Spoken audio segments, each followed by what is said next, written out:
Hello and welcome back to another video from Average FPL. In this week's video, what we're going to do is we're going to review Game Week 2, my decisions that I made and whether they worked out or not, and we're going to preview Game Week 3, and we're going to look at potential moves that I could make in my team and review different options going forward, and they also might be of some use to analyse looking at your teams as well.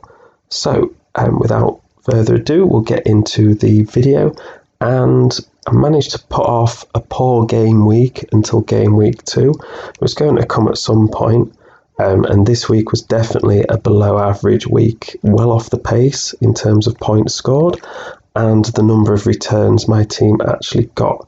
After Saturday, I was feeling pretty good about benching Digne with his 0 points, as I thought Thomas, the player I brought in, obviously had a decent chance of scoring more than 0. The Leicester red card threw that out of the window, but you know, you can't predict things like that, and it doesn't make it a bad choice. I know the red card happened after they'd already conceded, but it definitely altered the game.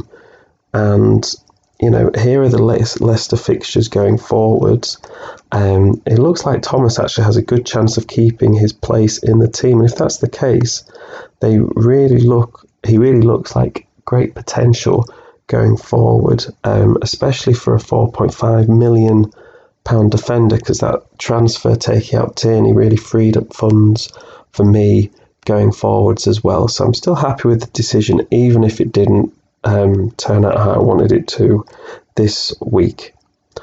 In terms of captaincy, I'll tell myself that maybe Calvert-Lewin would have been a good choice, but in reality I was never going to move away from Salah and Fernandes for game week 2, and I was definitely glad that Fernandes didn't return after Salah's blank on Saturday, even if it also cost me points, just because the amount of people who would have captained Fernandes would have meant that I'd fallen even further behind. Now I have to take my own advice in terms of not panicking, which is difficult. You know, it's not a place where I'd want to be at this stage, but I have to, you know, remind myself and remind you guys, if you're in the same position, that the point spread between fantasy league players is so small at the moment that you're going to have these big rank decreases and increases early on in the season. Now it's obviously better to have, you know, more points than less points at any stage of the season, but now is the time to just keep a level head, look at your options, analyse them sensibly rather than make those panic decisions going forwards, and try and, you know, narrow those gaps, okay? Because you'll see other teams that are a few points ahead of you that look like they're miles ahead. They're definitely catchable at this stage. So what we're going to do is we're going to look at some of my players going forward and potential changes I've got in mind. So moving forward, there are 3 players who are on the list for potentially being moved on, and these are Buendia, Tony and Wilson. The 3 players on there, I'm going to show Tony first. So, and we're going to analyse each player, and then we're going to look at a couple of different options for each one. So Tony has reasonable fixtures coming up, and looking at the alternatives to him within those price bracket, the only real option is Adam Armstrong at Southampton. But then I feel like I'm just making a transfer for someone who's in the same situation as Tony. And, you know, Armstrong's new to the league, and the same with getting in Timo Pukki. Now, I just want to stay away from Norwich entirely. The other option for Tony would be to get in a 4.5, the cheapest forward possible, and save the transfer funds, but none of them have played yet, and I don't really want to restrict my options off the bench right now. A potential risk of keeping Tony is that his price drops. He's owned by a lot of people who could take him out, but I'm hoping the lack of options at this price point prevents that for the time being. For Callum Wilson, the main thinking for moving him on is that he's a good price point to move either up or down from. I've 0.5 million in the bank, so I could easily move up to Bamford or Antonio. though I already have if I'd already had Bamford, he would probably be in this video, and I'd be thinking of taking him out. His fixtures look good. Leeds haven't really hit the ground running, so I also want to just wait a little bit before thinking of Leeds players. He's also more expensive, so it would be using up that 0.5 I've got in the bank. Now, Antonio is the real option here. He started the season on fire. West Ham's fixtures look really good going forward, and as you can see, a lot of people already have got him in. He's gone up 0.2 million, and his ownership is 33.7%. Now, it's easy to talk yourself out of making this move as well, in the sense of that you might feel you've already missed the boat. You know, he's gone up in price, and you're paying more than what you could have done 2 weeks ago. But if you think he's going to continue to score, who cares? You know, if he's going to score you the most points, you should really get him in.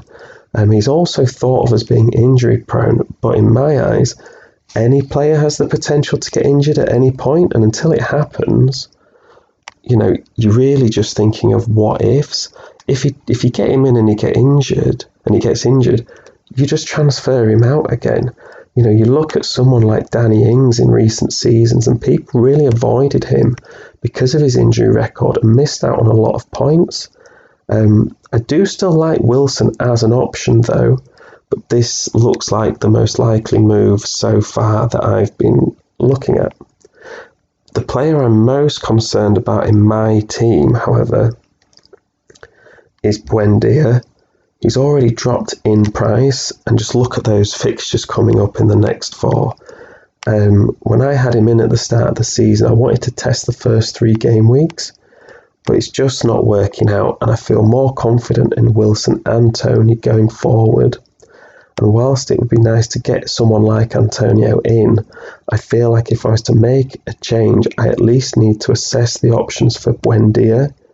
It's never nice to accept a price drop and cut your losses, but I've been there before in sticking with such players, waiting for their prices to go back up, and they never do.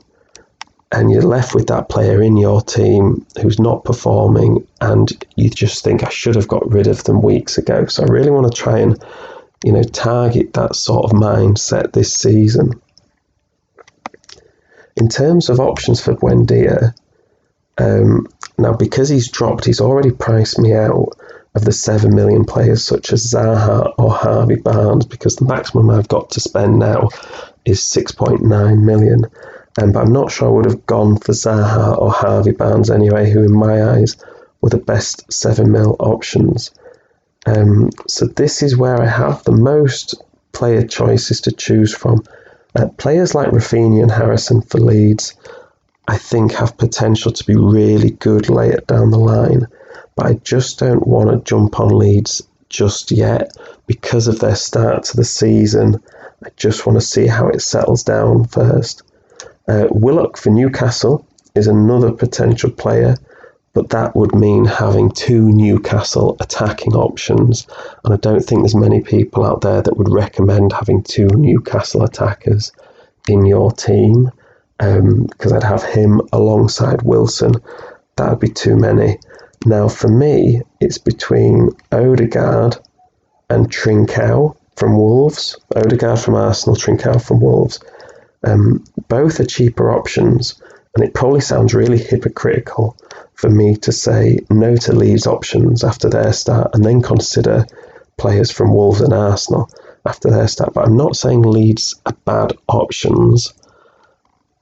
I just think these options have a bit more potential right now. Wolves' fixtures after Man United look so good, and Arsenal are yet to play Odegaard after transferring him in, and he played well last season. You know, both are cheaper options and than Buendia, and that would free up funds for elsewhere. So if you look at Odegaard here, those fixtures look quite good after Man City. If you move away from that Man City fixture, Norwich and Burnley as the next two are potentially high returns for him as an attacking midfielder.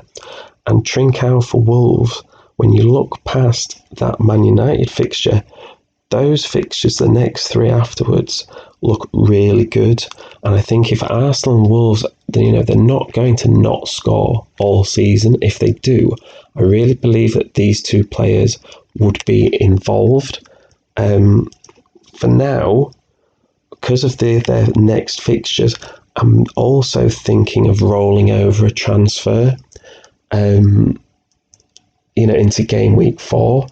Not only will it give me a bigger sample size to see player performance, from players like Buendia, Wilson, Tony, and see how they react, but it also gives me flexibility to react to any injuries or transfers over the international break. Now, the international break is something that's really important to consider in your fantasy league teams, because players come back from overseas fixtures and they're tired and they're left out of game week 4, or they're not quite as sharp, or they come back injured.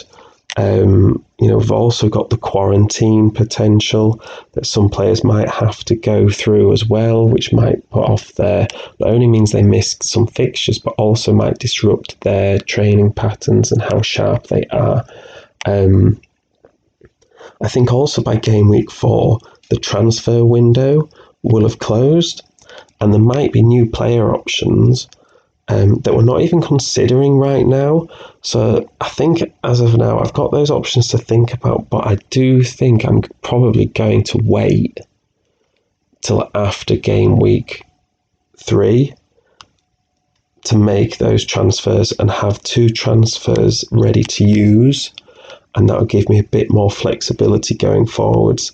Let me know what you think about these potential options, whether you think they're good options, bad options, whether you're considering them for your team. That'd be really good to hear your thoughts. But thank you very much for listening, and I'll see you in the next one.